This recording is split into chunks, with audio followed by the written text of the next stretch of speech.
Jumpa lagi bersama Cocok Bigdal ya Mo. Kita akan melanjutkan alur cerita dari Suwan, yaitu di part ke-6.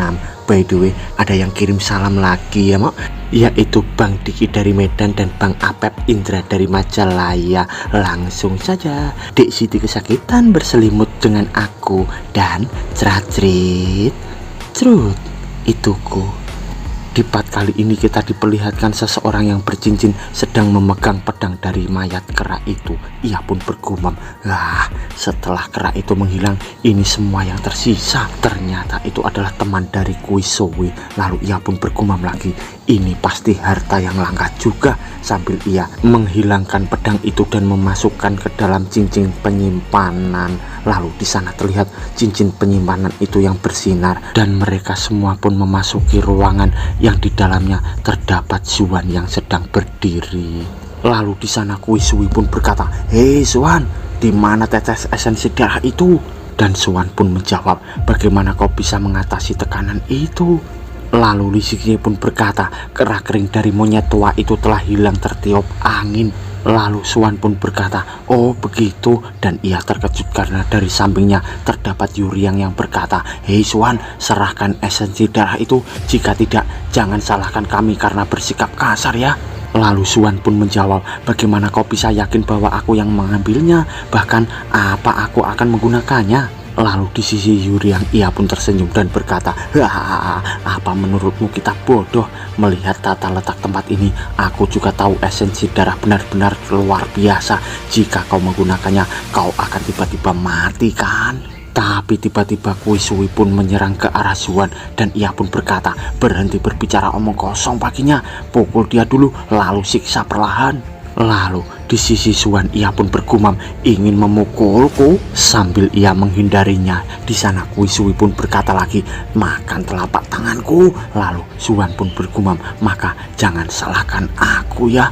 Dan Suwan pun langsung membenturkan kepalanya ke arah kepala Kuisui, hingga Kuisui pun hidungnya berdarah dan terlempar akibat dari hantaman kepala dari Suwan itu. Lalu Suwan pun berkata, "Aku tidak ingin bermain-main dengan kalian, bye-bye," sambil ia melompat ke atas meninggalkan mereka. Lalu di sana mereka pun terbengong dan Suwan pun keluar dari tempat itu. Tapi tiba-tiba terlihat tangan seseorang dan berkata, "Hei, berhenti!"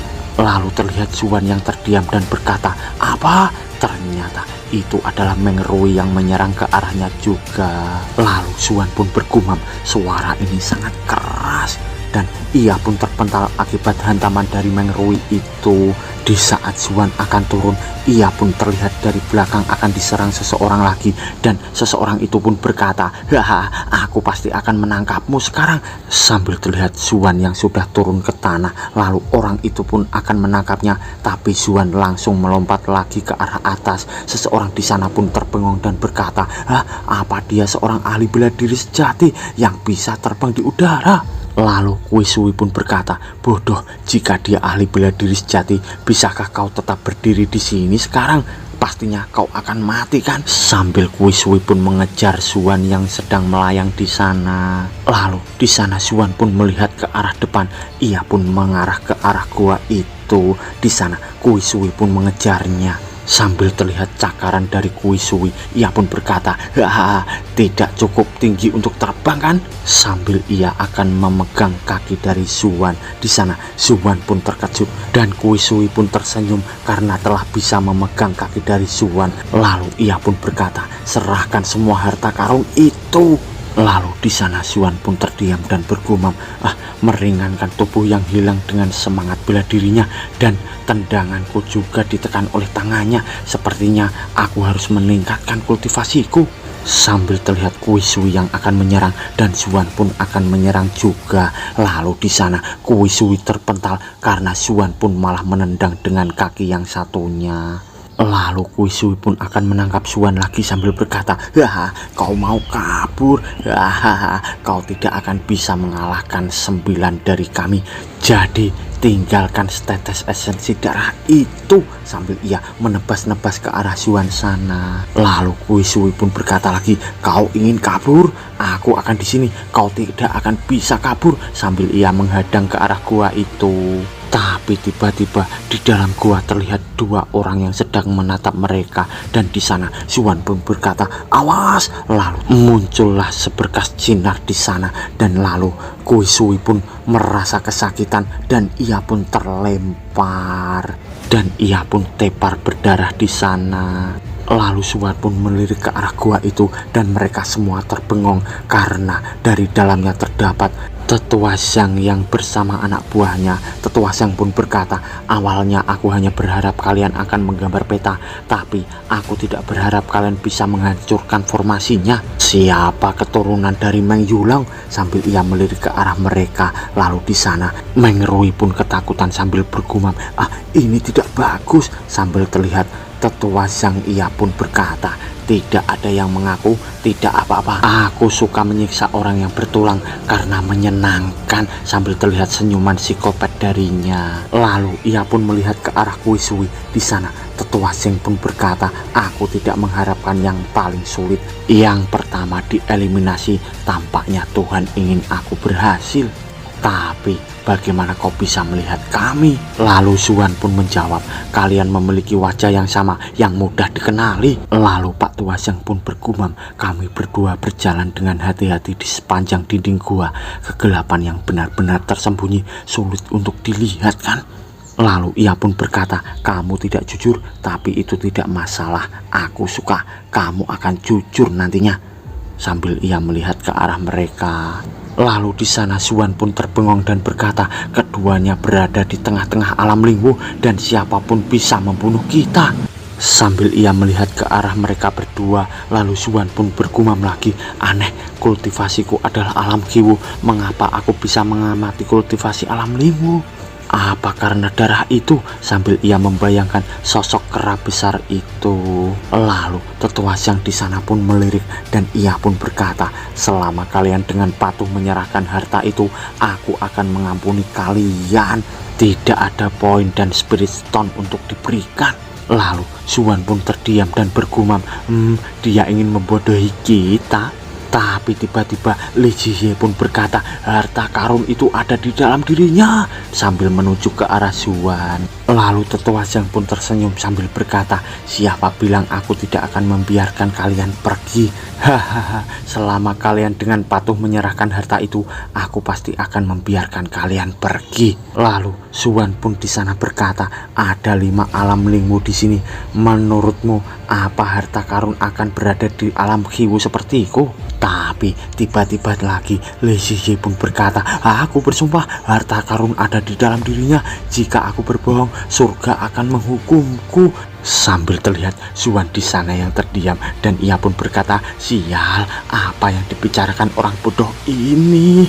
Bersumpah biasanya kan dengan 2 jari." Lalu di depannya terdapat Tetua Xiang yang berkata, "Baiklah, aku percaya itu." Sambil terlihat Zuan yang memandang ke arah Pak Tua Xiang, ia pun bergumam, "Lebih buruk lagi, sepertinya apapun yang aku katakan Tetua Xiang tidak akan mempercayainya." Lalu sambil akan pergi, di sana Li Jihye pun berkata, "Bisakah aku pergi? Aku tidak akan pernah mengatakan apa-apa tentang itu. Aku bersumpah." Lalu di sana Tetua Xiang pun berkata, "Hei, pergilah sana." Sambil terlihat Li Jihye yang tersenyum pergi dan berkata, "Makasih." Lalu ia pun bergumam, "Aku akan keluar dan melaporkan, dan aku akan menghancurkan kalian semua. Ini adalah pencapaian yang luar biasa." Tapi tiba-tiba terjadi hembusan angin di arahnya. Lalu ia pun ditebas oleh seseorang. Dan ia pun terkejut karena yang menebasnya adalah anak buah dari Tetua Xiang. Lalu ia pun bergumam,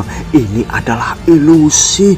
Lalu ia pun menghindarinya. Di sana anak buah dari Tetua Xiang pun berkata, "Anak ini benar-benar kabur." Lalu terlihat di sana Li Jihye yang pucat kesakitan pun bergumam, "Ya amplop, jika bukan karena semangat bela diriku untuk mendeteksi bahaya, aku pikir sekarang aku sudah mati." Sambil terlihat Zuan yang memandangi ke arah Tetua Xiang. Di sana Tetua Xiang pun berkata, "Aku berjanji untuk membiarkanmu pergi, tapi dia tidak membiarkanmu pergi. Sekarang dia akan membunuhmu. Apa hubungannya denganku? Aku lupa memberitahumu bahwa hobi terbesar orang ini adalah memotong orang." Sambil terlihat orang itu yang mangap hingga giginya segenteng-genteng. Sambil terlihat Li Zihi yang ketakutan karena ia diserang oleh orang itu tadi. Di sana Li Zihi pun berlari sana sini sambil berkata, "Ah, tolong aku, tolong aku." Lalu di sana Su Yuan pun berkata, "Jangan lari, jika kita ingin hidup, kita hanya bisa melawan mereka." Lalu di sisi Yuri yang ia pun berkata, "Keduanya adalah alam Linggu Tengah, ada yang bisa dibunuh, bagaimana kita melawan mereka?" Lalu Suwan pun berkata, "Aku akan menyeret Tetua Shen. Kalian akan berurusan dengan orang itu dan membantuku setelah membunuhnya." Sambil terlihat mereka semua yang terkejut dengan kata-kata Suwan itu. Lalu di sisi Tetua Shen ia pun berkata, "Apa katamu?" Dan di sana Suwan pun menendang sebuah batu dan berkata, "Aku bilang aku bercinta dengan adikmu." Lalu batu itu pun mengenai Tetua Shen. Ternyata batu itu dipukul hancur oleh tangan Tetua Shen dan ia pun bergumam, "Batu biasa bisa memancarkan kekuatan yang begitu kuat.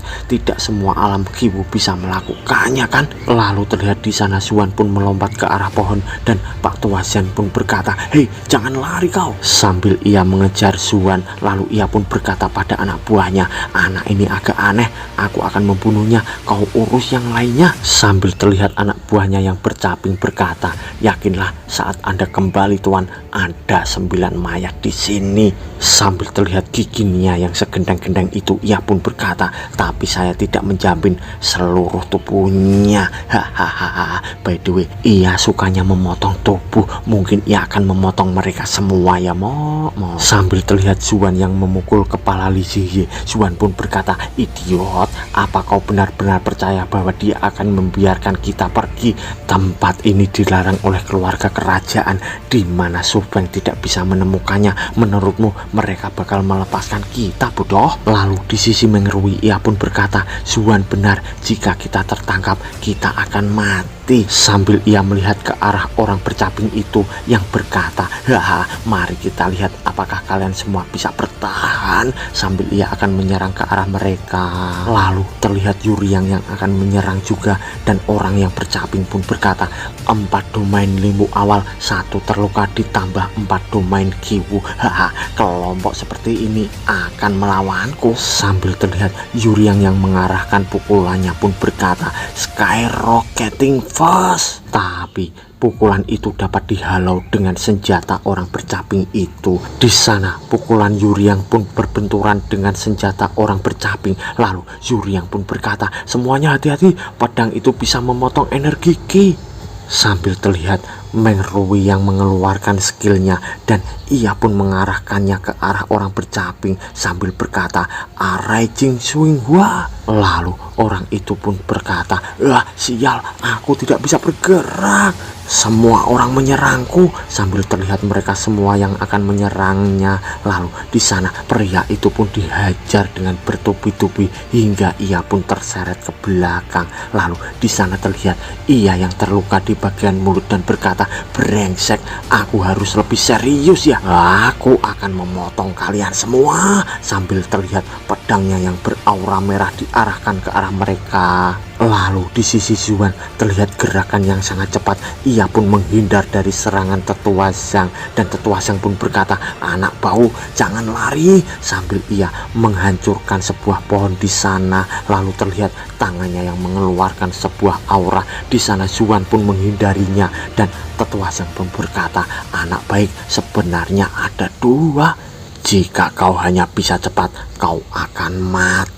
Sambil terlihat Zuan yang selalu menghindari serangan dari Pak Tua Zhang dan ia pun bergumam, "Oh tidak, ini buruk, apa yang akan terjadi?" Sambil ia melirik ke arah Tetua Zhang yang mulutnya seakan-akan menggelembung besar. Ternyata itu adalah skill dari Tetua Zhang dan ia seakan-akan menjadi katak besar di sana lalu menyemburkan sebuah serangan ke arah Zuan. Di sana Zuan pun kesakitan dan berkata, energi Ki apa ini? 5 organ internalku hampir rusak." Lalu Tetua Zhang di sana pun menghampiri Zuan sambil berkata, "Kau terus berlari, aku terpaksa menggunakan seni bela diri. Alam Kiwu sepertimu harus bangga karena diserang olehku." Kau harus sadar diri, jangan mengambil apa yang bukan milikmu atau kau akan kehilangan nyawamu. Sambil terlihat Suwan di sana yang kesakitan. Lalu tetua Siang pun berkata lagi, sayangnya kau hanya dapat mengikuti prinsip itu di neraka. Lalu ia pun terkejut dan berkata, apa itu? Orang ini rupanya menghentikan seranganku dengan seni bela diri misterius. Sambil terlihat Suwan yang mengeluarkan aura kekuningan di sana. Lalu tetua Siang di sana pun bergumam, sial, kenapa sampah ini memiliki seni bela diri? Mungkinkah dia punya tipuan? Aku tidak bisa bertarung sendirian dengannya. Sambil ia berlari dari sana.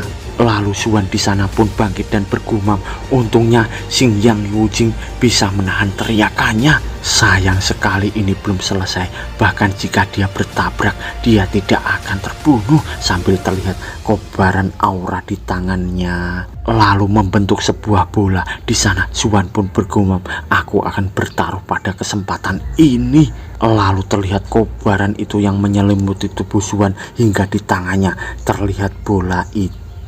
Lalu di sana Suwan pun berteriak, ya, lalu melemparkan bola itu ke arah Pak Tua Shen. Di sana terlihat Pak Tua Shen yang berlari hampir terkena serangan dari Suwan dan ia pun punggungnya terkena oleh serangan Suwan itu hingga terpental jatuh ke tanah. Lalu ia pun kesakitan berkata, apa yang terjadi? Sambil terlihat sebuah telapak tangan yang menyerupai telapak tangan Suwan membekas di tubuhnya. Dan telapak tangan itu pun membekas hingga sekitarnya mengeluarkan otot-otot merah. Sambil terlihat Pak Tua Siang yang kesakitan dan berkata, sial, kenapa ini? Aku harus membuatmu membayar semua ini. Lalu terlihat di sana kobaran itu yang menyelimuti tubuh Suwan. Kedua tangannya yang beraura sangat membara membentuk bola. Di sana Suwan pun terdiam dan tangannya pun mengeluarkan otot-otot merah juga. Terlihat dia sangat gagah ya Mok. Lalu kedua tangannya pun melemparkan bola itu dan di sana Pak Tua Siang pun terdiam. Lalu ia pun terbengong sambil bergumam, gila, seseorang yang berlari tadi kenapa bisa sekuat ini? Sambil terlihat Suwan di sana yang berkata, ini yang kedua. Lalu terlihat aura itu yang berbenturan mengarah ke arah Pak Tua Siang membentuk dua burung pinik di sana. Lalu tetua Siang di sana pun menahannya sambil berkata, sial, aku harus bertarung. Dan di sana ia pun menahan serangan Suwan hingga terjadi benturan antara kuning dan biru. Lalu terlihat di sana aura membara itu pun meledak dahsyat ke area sana. Sambil terlihat Pak Tua Siang yang terdiam dan di sana Suwan pun bergumam, energi yang sangat kuat. Untunglah ada Xingyang Wujing, kalau tidak tulang seluruh tubuhku akan meledak. Di sisi Pak Tua Siang tangannya pun gosong dan ia pun bergumam, ini menyakitkan. Tubuhku diserang Suwan, aku merasa tubuh ini robek. Jika bukan karena anak itu, aku tidak akan seperti ini. Sambil ia menatap ke arah Suwan sana dan terlihat aura membara dari tangan Suwan hingga otot-ototnya keluar. Lalu Suwan pun berkata, lagi. Dan ia pun berjalan akan menyerang tetua Siang lagi. Di sana tetua Siang pun berkata, bagus, anak ini ingin mempertaruhkan nyawanya. Aku tidak akan bisa mati di sini. Sambil terlihat ia yang gosong di sana. Tapi dia pun malah lari dan berkata, ini gila sekali, aku harus lari. Sambil terlihat Suwan yang mengejarnya dan Suwan di sana pun menghela napas. Lalu ia pun turun tidak mengejar tetua Siang dan ia pun berkata, tidak heran aku bisa bermain dengan orang itu, tetapi tulangnya tidak kuat. Lalu ia pun bergumam, tingkat tengah Lingwu ini benar-benar luar biasa. Jika serangan itu gagal ditambah kekuatan seni bela diri yang misterius ini, aku khawatir aku tidak akan bisa makan siang hari ini. Sambil terlihat bola itu yang bersinar di tangannya. Lalu Suwan pun berkata, sekarang setelah mencapai 9 pengerasan tubuh, aku dapat menembus ke level 10 dan pergi ke turbin kuning untuk menghibur roh seni bela diri dan menerobos ke ranah Wujing. Sambil terlihat ia berlari dan berkata, aku tidak tahu seni bela diri apa yang bisa aku miliki. Ketika aku pergi, aku tidak tahu apa yang terjadi dengan Mengrui. Sambil ia menuju ke arah Mengrui, lalu di sana terlihat sebuah tebasan pedang dari orang bercaping itu yang menebas pohon di sana, hingga mereka semua pun ketakutan untuk menghindarinya. Orang itu pun semakin brutal dan menggila, menebas-nebas ke arah mereka semua, hingga mereka semua pun menghindar, dan orang itu pun tertawa. Hahaha, matilah, sambil ia menebas ke arah mereka lagi, dan ia pun berkata, kau ingin mengalahkanku? Aku tak akan menahan diri. Lalu Mengrui pun terkejut dan berkata, ini, sambil terlihat sesuatu di depannya. Lalu Mengrui pun berkata, ini segel Taiji, sambil terlihat pria bercaping dari belakang. Lalu Mengrui pun menyerangnya dan berkata, diagram, sambil terlihat kobaran aura dari serangan Mengrui itu mengarah ke bawah orang bercaping dan membentuk sebuah simbol. Orang bercaping pun berkata, apa ini? Terlihat di sana aura itu pun mengikat pria bertopeng hingga ia kesakitan di sana. Lalu Mengrui pun berkata, semuanya serang. Terlihat mereka semua yang akan menyerang pria bercaping itu dengan bersama-sama dan memukul, meninju, menyikut semua ke arah kepala orang bercaping itu. Tak lupa lagi tendangan juga mengarah ke arahnya juga. Sambil terlihat si kacamata yang berkata, selama kita membantu Mengrui, kita pasti bisa mengalahkan orang ini. Lalu terlihat Mengrui yang berkata, matilah, sambil ia akan menyerang ke arah pria bercaping itu menggunakan sebuah kuas yang diperlihatkan di part kemarin. Sambil terlihat pria bercaping itu yang meraung dan mereka semua pun menghajar, tapi ternyata raungan itu pun mementalkan mereka semua, dan pria bercaping itu pun berkata, ayolah, berikan aku kesenangan. Sambil terlihat mereka semua yang akan menghajar lagi. Lalu terlihat sebuah tangan di sana, cincin itu pun bersinar, lalu keluarlah sebuah pedang dan orang itu pun menggunakan pedang dari kera tadi. Lalu di sana ia pun menyerang sambil berkata, minggir, aku akan memotongnya. Tapi di sana pria bercaping pun malah tersenyum dan bergumam, mereka hanya murid, mereka meremehkan musuh setelah mendapatkan sedikit keuntungan. Lalu ia pun menebasnya juga dan berkata, matilah kau. Hingga di sana terlihat juga Yuri yang berkata, dia kalah, cepat, jangan beri dia kesempatan melawan. Sambil terlihat di sana pria yang mengeluarkan pedang tadi tertebas di mukanya. Di sana si kacamata pun berkata, dia mati. Lalu Yuri yang pun berkata, hei terbunuh dengan satu tebasan. Lalu si Li Zhiye pun berkata, perbedaan kekuatannya terlalu tinggi, kita semua akan mati di sini. Lalu di sana pria bercaping berkata, jangan bicara, kalian semua akan mati dengan menyedihkan. Lalu pria bertopeng pun menjilat darah dari pedangnya dan berkata, terutama darah merah sangat menyenangkan. Lalu ia pun melihat ke arah Mengrui dan bergumam, orang ini jelas yang terkuat di antara orang-orang ini. Aku akan membantai dia dulu dan membuat mereka panik. Sambil ia melompat ke arah Mengrui. Lalu di sana ia pun menebas ke arah Mengrui. Di sana Mengrui pun berkata, Jin Ying Flower Array, dan terlihat di sana benturan dari aura mereka. Dan lalu pria bercaping pun berkata, mari lihat jika kau masih bisa menahan seranganku dengan panahmu. Sambil terlihat Mengrui yang terpental karena tebasan orang itu, dan Mengrui pun mengarah ke belakang. Dia pun bergumam, tidak bagus, Jin Yang Array tidak bisa menahannya lagi. Lalu pria bercaping pun tersenyum dan berkata, ayo lihat bagaimana kau bisa menahannya kali ini. Dan ia pun akan menebas lagi ke arah Mengrui. Di sana Mengrui pun ketakutan. Lalu terlihat seseorang mengambil pedang dari pria yang terbunuh tadi. Ternyata pedang itu untuk menangkis serangan pria bercaping tadi. Terlihat pedang dari pria bercaping itu hingga patah. Lalu Ternyata yang mengambil pedang itu adalah Mengerui. Lalu pria bercaping pun bergumam, apa itu? Pedang itu bisa memotong pedangku yang terkompres dengan jiwa seni bela diri. Sambil terlihat Mengerui yang marah dan ia pun menebas ke arah pria bercaping itu, terkena dadanya. Di sana pria bercaping pun kesakitan dan berkata, apa yang terjadi? Lalu terlihat juga Mengerui yang semakin brutal menyerang ke arahnya. Di sana Mengerui pun berkata, bukan cuma kau yang punya pedang. Lalu dari belakang pria bercaping, Yuryang pun menyerang dan berkata, pedangnya patah, ayo maju. Lalu ia pun akan memukul ke arah orang itu. Di sana pria itu pun berkata, jangan meremehkan siapapun, aku yang terkuat di sini.